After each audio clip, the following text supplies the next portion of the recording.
창세기 2장 7절 말씀입니다. 여호와 하나님이 땅의 흙으로 사람을 지으시고 생기를 그 코에 불어넣으시니 사람이 생명이 되니라. 하나님은 흙으로 사람을 지으셨습니다. 물질, 즉 원소로 사람의 몸을 만드셨다는 말입니다. 사람의 몸이 물질이라는 데는 이론의 여지가 없습니다. 그런데 그 물질인 사람의 몸에 하나님이 생기를 불어넣자 그가 살아났습니다. 그의 몸이 비로소 스스로 작동하기 시작했다는 말입니다. 그게 생명입니다. 인간은 물질과 생명으로 이루어진 존재입니다. 생명은 어디서부터 왔을까요? 생명의 기원에 대한 물음입니다. 요즘 대세인 진화론에 따르면 생명은 아주 먼 옛날에 딱 한 번 우연히 저절로 생겨났다고 합니다. 딱 한 번이기에 지금은 그것을 관찰할 수 없다고 합니다. 누가 그걸 정했을까요? 그냥 상상일 뿐인 거죠. 그 누구도 먼 옛날에 살아본 적이 없기에 자신은 알 수가 없습니다. 19세기 과학자들이 실험을 했습니다. 연못에 물을 가져다가 펄펄 끓여서 소독한 후에 열린 병에 부어 놓았습니다. 몇 주가 지나자 살균한 물들이 세균들로 가득 찼습니다. 과학자들은 살균한 물, 즉 물질에서 생명이 저절로 생겨남을 입증했다고 믿었습니다. 하지만 1859년 파스테르가 이 결론에 대해 의문을 제기합니다. 그는 공기 중의 박테리아가 뚜껑이 열린 병으로 들어갔을 거라고 생각을 했습니다. 이를 증명하기 위해서 그는 살균한 물을 S형의 목을 가진 플라스크에 담아 공기 중에 놓아두었습니다. 그러자 박테리아는 공기에 노출된 목 부분에만 생길 뿐 공기와 차단된 안쪽 물은 깨끗했습니다. 생명 자연 발생설을 무너뜨린 최초의 과학적 실험이었던 거죠. 지금까지 그 실험은 반증되지 않았습니다. 하지만 다윈의 추종자들은 여전히 아주 먼 옛날 언젠가 알 수 없는 어떤 환경 조건에서 생명이 저절로 생겼을 것이라고 가정을 합니다. 그 믿음을 입증하기 위해서 그들은 지금도 지구 곳곳을 뒤지며 생명의 기원 탐구를 수행합니다. 어떻게 물질이 생명이 될 수 있는 걸까요? 진화론의 믿음대로 우연히 아주 복잡한 세포가 만들어졌다고 합시다. 도대체 그게 어떻게 살아난 것일까요? 예수의 부활 사건에 대해서 비아냥대며 비과학적 신화라고 조롱하는 진화론자들을 볼 때면 인간의 지성이라는 게 얼마나 한심한가 하는 생각이 들곤 합니다. 원시 지구에 내린 빗물의 바위배양액, 원시 스프라고 하죠. 거기서 우연히 세포가 만들어졌다고 합시다. 물론 그 확률을 계산하자면 불가능이라고 판단해야 할 수준이죠. 그래도 어찌어찌 해서 만들어졌다고 해봅시다. 문제는 그걸로 끝이 아니라는 거죠. 생명이 생기기 전까지 그 세포가 썩지 않고 보존돼야 합니다. 물질이잖아요. 그러다가 어느 순간에 아주 복잡한 물질인 이 세포가 살아나야 합니다. 세균이 갖고 있는 신체 조직이 다 만들어졌다고 해서 그 세균이, 물질인 세균이 생명이 저절로 주어지는 게 아니잖아요. 신체 조직이 다 있어도 시체라는 물질은 생명이 없지 않습니까? 모든 조직이 다 있고 숨만 끊어진 시체가 다시 살아나는 게 쉬울까요? 아니면 원시 스프에서 우연히 신체가 만들어진 후에 어쩌다 보니 생명이 생겨서 살아나는 게 쉬울까요? 예수의 부활은 절대로 있을 수 없는 일이라고 목청 돋우는 자가 물질에서 우연히 생명이 생겨났다고 주장해도 되는 걸까요? 시체가 뭡니까? 모든 조직과 기능을 완벽하게 갖추고 있잖아요. 생명과 가장 가까운 물질, 그게 시체잖아요. 근데 그 시체가 살아나는 것은 불가능한데 아직 조직도 기능도 갖추지 못하고 있는 원시 스프에서부터 생명이 살아나는 것은 가능하다고요? 이게 말이 되는 주장일까요? 자동차가 고장이 나면 정비소에 가서 고칩니다. 사람의 몸도 고장이 나면 병원에 가서 고칩니다. 고속도로에서 대형 충돌로 완전히 박살난 자동차도 공장에 들어가면 완전히 새 차로 부활할 수 있습니다. 물론 돈이 많이 들긴 할 겁니다. 그렇다면 사람이라는 기계가 죽었을 때 그 사람을 만든 누군가가 그 사람을 고친다는 게 과학적으로 결코 불가능한 일이 아니죠. 오히려 우연히 저절로 고쳐졌다고 하면 그게 더 비과학적인 것이지요. 그야말로 기적인 겁니다. 우연히 저절로 앙코르와트가 만들어졌다. 우연히 저절로 춤추는 로봇이 만들어졌다. 기적이죠. 문제는 생명체가 우연히 생겼다는 진화론의 믿음, 즉 가정이 있습니다. 창조자가 없기 때문에 부활이 불가능하다는 주장인 거죠. 그렇다면 생명체가 우연히 생겼으니 우연히 부활할 수도 있지 않겠습니까? 진화론자의 믿음대로 하자면. 사실은 우연히 부활했다는 얘기가 부활이 불가능하다는 주장보다 더 과학적으로 합리적인 판단입니다. 진화론자 입장에서 볼 때.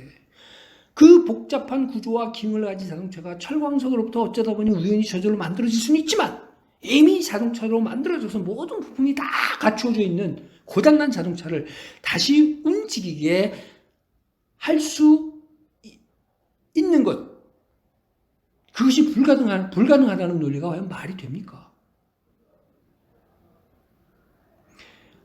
고장난 차들이 시간만 흐르면 어쩌다 보니 저절로 고쳐진다는 것이 현실적으로 가능한 일일까요? 철광석이 마그마에 녹아 어쩌다 보니 우연히 철이 만들어지고 그것이 무자의적 운동에 의해서 우연히 어쩌다 보니 이런저런 부품을 만들어지고 순전히 어쩌다 보니 순서대로 조립되어 자동차가 된다는 게 도대체 가능한 일일까요? 이 세상 그 무엇도 그냥 내버려두면 시간이 지나면서 망가지는 거지 새롭게 더 복잡한 구조와 기능을 가진 것으로 진화하지 않습니다. 만일 우연히 저절로 그렇게 됐다면 우리는 그걸 기적이라고 부르죠. 진화론은 오랜 시간만 주어지면 우연히 저절로 어쩌다 보니 온갖 복잡한 구조와 기능을 갖춘 존재들이 창조되어진다는 기적을 믿는 이론입니다. 기적의 이론인 거죠. 현재까지 우리가 알고 있는 과학 법칙은 오랜 시간이 흐르면 흐를수록 모든 게 망가져서 무질서해진다는 것입니다. 인류는 복잡한 생명체가 우연히 저절로 만들어지는 것을 결코 관찰한 적이 없습니다. 그냥 진화론자들의 마음속으로 상상하며 소망하고 있을 뿐입니다. 만일 생명이 우연히 저절로 만들어졌다면 우연히 저절로 소멸되면 그만입니다. 아무도 그 생명체에 대해서 관심을 갖지 않을 것이고 그 누구도 책임을 지지 않을 것입니다. 그냥 우연히 어쩌다 보니 생겨났다가 그냥 우연히 없어지는 아무것도 아닌 존재인 거죠. 그렇다면 생명체에 소망이라는 것이 없습니다. 그야말로 어느 순간 재수없이 죽기라도 하면 혹은 나이가 들어서 기운이 다해서 죽게 되면 그걸로 끝인 것이죠. 전도서 1장 2절 말씀에 이렇게 전도자는 고백을 합니다. 헛되고 헛되며 헛되고 헛되니 모든 것이 헛되도다. 해 아래에서 수고하는 모든 수고가 사람에게 무엇이 유익한가?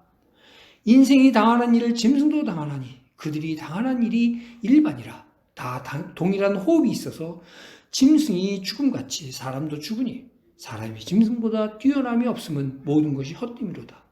내가 해 아래서 행하는 모든 일을 보았노라. 보라, 모두 다 헛되어 바람을 잡으려는 것이로다. 생명의 기원이 우연이라면, 그래서 죽음으로 그 우연이 끝나는 거라면 소망이 없는 거지요. 생명 자체에 아무런 의미도 없습니다. 우연히 생겨난 것, 그래서 우연히 없어지는 것에 무슨 의미가 있겠습니까? 그러나 생명이 하나님께 있다면 소망이 있습니다. 고장난 생명이 회복되어지고 고쳐질 수 있는 길이 있습니다. 마치 고장난 자동차가 정비소를 찾아가듯이 고장난 생명이, 고장난 인생이 하나님을 찾아갈 수 있습니다. 생명의 부활은 결코 비과학적인 사건이 아닙니다. 문제의 본질은 생명이 어디서 왔느냐에 대한 믿음의 문제입니다. 알 수 없는 놀라운 지성이 있어서 최첨단 우주선보다 수억만 배나 더 복잡한 인간이라는 생명체를 만들었다고 믿을 것이냐? 마치 인간이 로봇을 만들어내듯이 인간보다 더 뛰어난 지성, 수십만 배, 수천만 배 더 놀라운 지능을 가진 어떤 존재가 정말 인간이 만든 로봇보다 훨씬 더 복잡하고 자기 복제 기능까지 가지고 있는 그런 놀라운 최첨단 완전 자동 로봇인 인간을 만들어냈다고 믿을 것이냐? 아니면 알 수 없는 환경 조건 하에서 우연히 저절로 어쩌다 보니 시간이 흐르면서 스스로 생각하고 움직이고 새끼까지 낳는 이 기가 막히고 놀라운 완전 자동 로봇이 저절로 만들어졌다고 믿을 것이냐? 백화점에 가보십시오. 거기에 있는 상품들 중 어쩌다 보니 시간이 흐르면서 우연히 저절로 생겨난 것이 있습니까? 고대 문명에서 발굴되는 유적과 유물을 바라보십시오.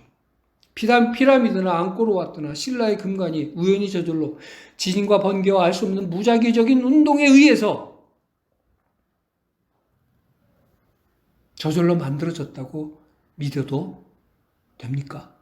만일 그렇게 믿는다면 정신 나간 자로 취급당할 것입니다. 그런데 생명체에 대해서만 그런 식으로 믿으면서 과학이라고 우기니 이게 얼마나 해괴한 논리입니까? 우연히 저절로 시간이 흐르면서 세상 만물은 다 망가집니다. 생명체도 마찬가지입니다. 그게 자연이 우리에게 가르쳐주는 과학 법칙입니다. 이 세상에서 그 어떤 복잡한 조직체가 어쩌다 보니 오랜 시간만 주어지면 무작위적인 운동에 의해서 우연히 저절로 만들어지는 것을 우리는 결코 관찰하지 못합니다. 그냥 진화론자들이 머릿속에서 상상만 할 수 있을 뿐입니다. 우연히 저절로 어쩌다 보니 시간이 흐르면서 생겨났다는 믿음은 그야말로 비과학적인 가정이고 비현실적인 상상에 불과합니다. 그리스도께서 죽은 자 가운데서 다시 살아나셨다 전파되었거늘 너희 중에서 어떤 사람들은 어찌하여 죽은 자 가운데서 부활이 없다고 하느냐? 고린도전서 15장 12절 말씀입니다. 아담의 몸에 생기를 불어넣으신 하나님이 계시기에 부활은 있을 수밖에 없습니다. 자동차를 만든 인간이 있기 때문에 그 고장난 자동차가 다시 고쳐져서 움직이게 되는 것은 있을 수밖에 없는 일입니다. 아주 합리적이고 사실적인 사건인 것이요. 내가 진실로 너에게 이르노니 내 말을 듣고 또 나 보내신 이를 믿는 자는 영생을 얻었고 심판에 이르지 아니하나니 사망에서 생명으로 옮겼느니라. 요한복음 5장 24절 말씀입니다. 생명의 근원이신 하나님이 계시기에 죽을 수밖에 없는 인간에게 영원한 생명에 대한 소망이 있습니다. 하나님이 세상을 이처럼 사랑하사 독생자를 주셨으니 이는 그를 믿는 자마다 멸망하지 않고 영생을 얻게 하려 하심이라.